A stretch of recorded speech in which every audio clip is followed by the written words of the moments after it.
So he's bringing the gun to the location. He puts himself there, puts himself handling it. His finger is pulling the trigger.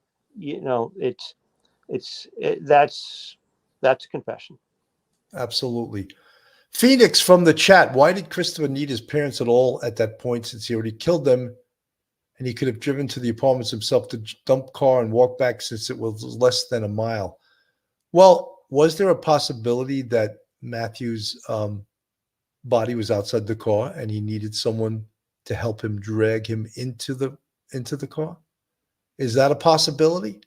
Well, a human body, even if it weighs 180 pounds, it's when you talk about dead weight, that's the definition of dead weight and trying to move someone by yourself. So that's a potential reason he asked his father and his mother for help. Now, the mother and the father, of course, caught on their own video. They were caught on their own video, and that's what gave the police probable cause to put Myrta into the whole case. Now, folks, some people incorrectly said earlier, only one person is getting charged with this triple murder. They cannot even charge Ramon and Myrta with acting in concert because their actions were after the fact. Both Matthew and Savannah were already dead. So they couldn't charge Ramon and Myrta with acting in concert because they had nothing to do with the homicides. However, they did do some things after the fact, and they're charged with three things: disposing of a corpse, destroying a corpse, and tampering with evidence. And you heard on the little video we played earlier that Myrta's bail is almost $1 million. It's over $300,000 on each charge. So I don't think they'll be getting out anytime soon. Mike, your thoughts?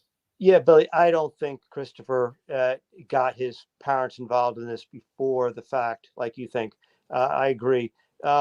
Probably, my guess is, as the subscriber pointed out, why would you call this person? Why would you call the father? I'm thinking about this. It could be that Christopher panicked and he got in the car with and he dragged Matthew into the back seat, uh, put the I think it was a little baby seat on top of Savannah, jumped in the car, drove back towards his home, was freaking out. He was probably in shock and on adrenaline.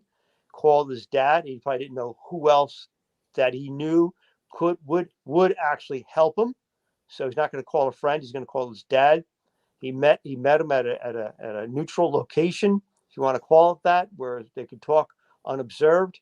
And his father's like, probably said, oh my God, you got to do. I'll help you, from this point forward.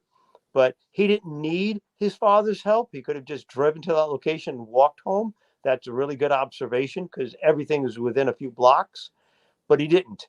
And unfortunately, by him calling his parents, he gets his parents roped in on this as accessories after the fact, and they're going to be spending time in jail, and they're not getting out on any sort of pretrial release, any sort of bail. And so they are inadvertently accessories after the fact, facing felony charges themselves.